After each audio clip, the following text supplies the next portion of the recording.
This is me, if you can tell, and I'm going to finish this one. This is three uh, that I'm putting up video, and I got to quit because I know they can hear me outside. I don't know if I'm getting.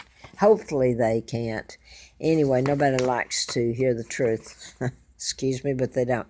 Okay, I started reading this because I had to go to, Appalachian Trail just to live. Try to. So you got the forest rangers coming out there, and it makes it sound like, oh well, this cute little scene going on out there. This was hell. I really went to jail, and now that I'm told it's not even. They don't even tell it or show it or anything. But I actually stayed in jail for a week, and I think the Ramsey murder, if you want to get to the Ramsey, John Bonet, and no, I'm not making anything up. And anyway, John Bonet's murder happened when I was in. I'm not sure. Oh no, I was on that up at hiker shelter then in Travel, the hiker shelter, Full Heart Knob. Cold, and I remember when she died because somebody came up and some things happened. When John Bonet body was brought back from Boulder, Colorado, to Roswell, Georgia. And then she was actually buried in Cobb County, where I lived, where I did the book and Marietta and all this, and lived there a long time. And so much of this happened in Cobb County. Now then, I went to Lynn Wood, the attorney for, after John Bonet's mother died, I believe, John Bonet, and John Bonet, excuse me, I'm trying to get it all up. The father, okay, of John Bonet. Nobody's ever been arrested or anything, even though I have sent stuff to the attorneys. Anyway, Lynn Wood became the attorney. Now, he prosecuted the young man, I was trying to think of his name, that was supposed to have done the bombing in the Atlanta Park down there, Piedmont Park.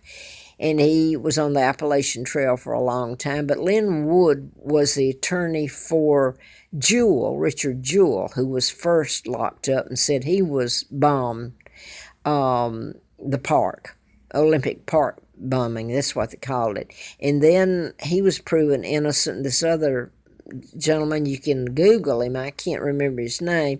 Anyway, they finally found him, but I actually met him on the trail up here, and he was in the cab, and one of the cab drivers that I knew said he was in his cab. But anyway, he got locked up, and they finally found him after all those years, looking for him because of the bombing. And guess where they found him? You get into Crip in Murphy, North Carolina, if the name Murphy ever is told about. And a new policeman named Scott was the one that found him at 4 o'clock in the morning getting trash out of the trash barrel. Okay, you're getting into name games that fit it together. Now, here, I want to read this to you. Now, I'm going to stop here. This is just a bit of what they did. They said, okay, first of all, they've titled it Crazy Margaret.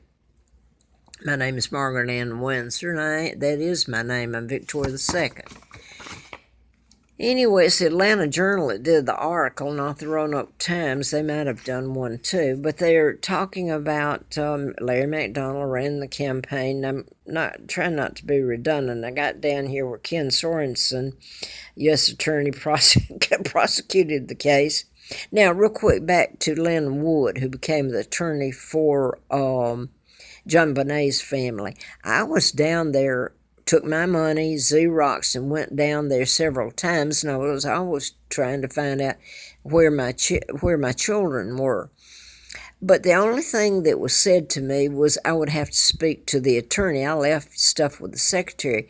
I will say this, that later on, I was sitting up there on my campsite close to in Travel on Mountain Pass Road, across from the Crawfords, by the way. So it's easy to find. It's the old trail I talk about. Okay, I had walked out, and it circles around and crosses a little kind of creek, and not far to Mountain Pass Road, not far at all. But I'm hidden back there by some boulders, so you can't see me. But I walked out the trail, and sit down, and here comes Lynn Wood. I swear, why would I make this up? The attorney for John Bonet, and he was the attorney for Lynn Wood, who was supposed to have done the bombing that later, what was his name? I'll have to look it up. Anyway, I hope you can follow it enough. But he got so far, he waved at me, and he turned around and left. So what do you get from it?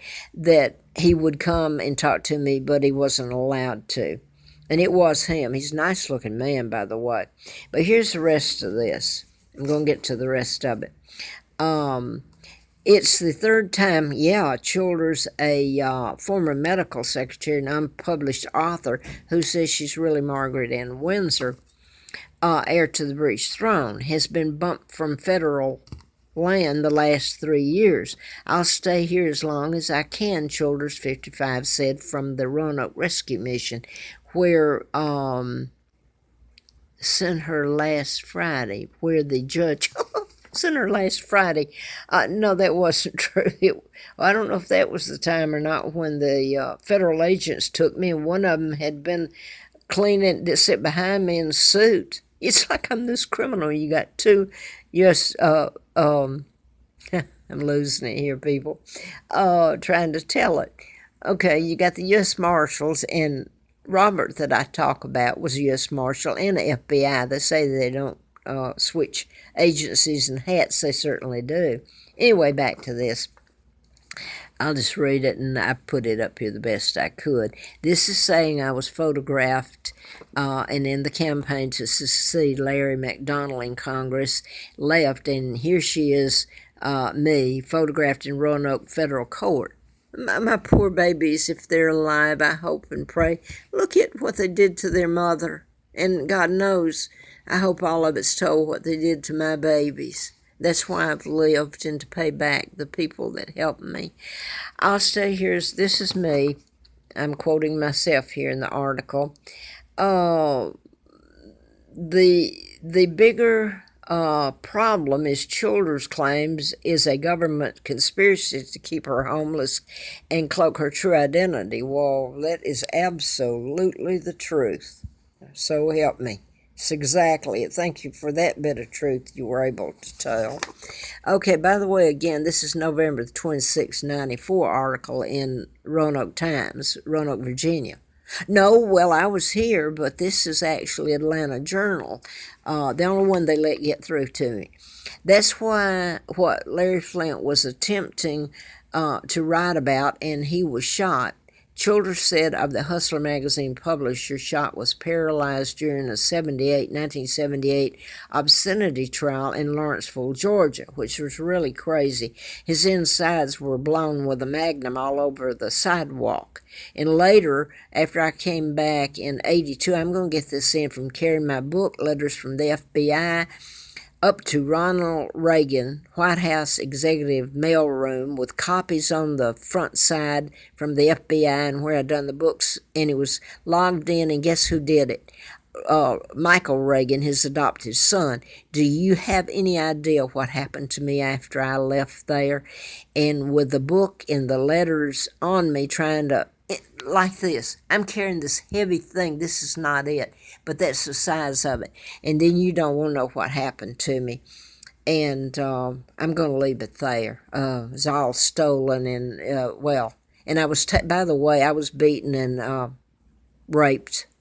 And I was taken to Lawrenceville. It was, they took me to, this person did. I've come from D.C. and Ronald Reagan handing over the book, letter from the FBI, all this.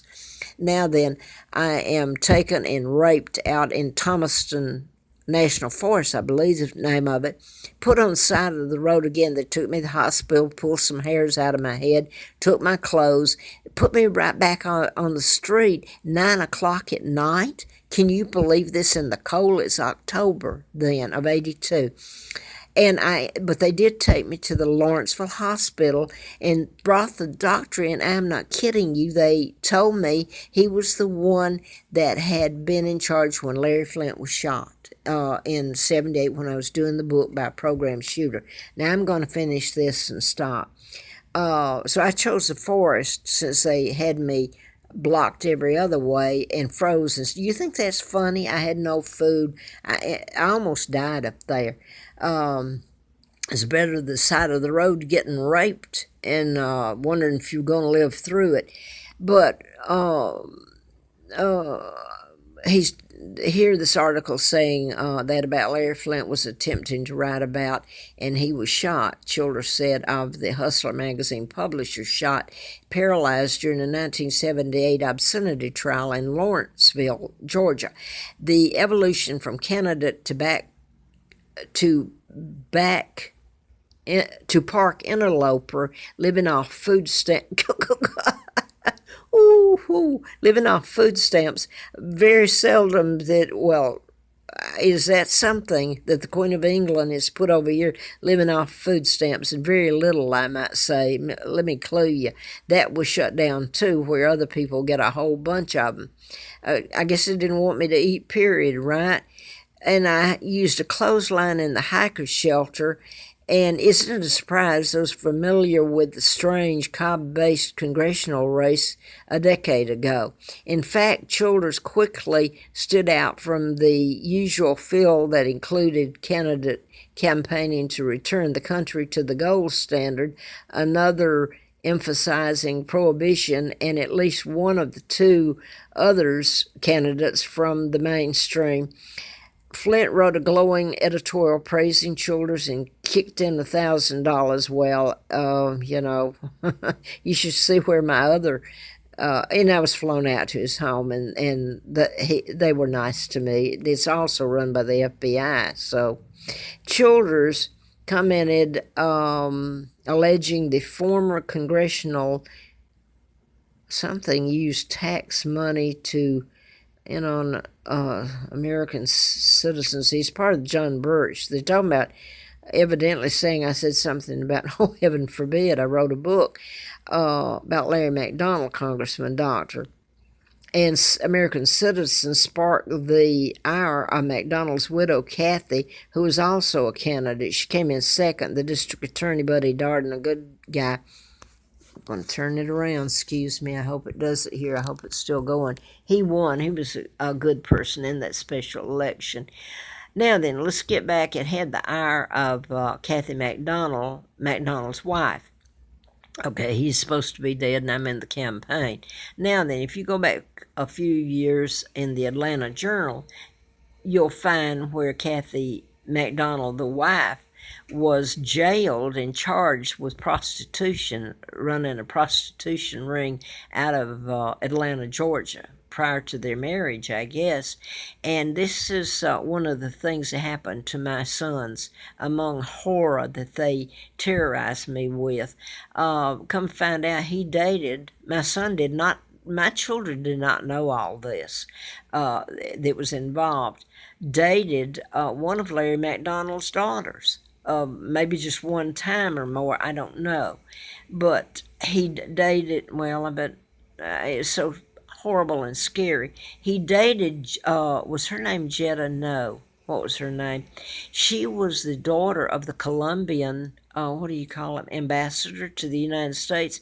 He was in Atlanta. Now, Yolanda was her name. Now, I don't know that Scott was a friend of hers. I don't know that he actually dated her. But then, you don't hear about this in the paper, and I'm not going to say anything else there. It's sad. It's sad about what they've done to me and mine and my mom and dad. And I'm hoping all this goes up on, this is the third take.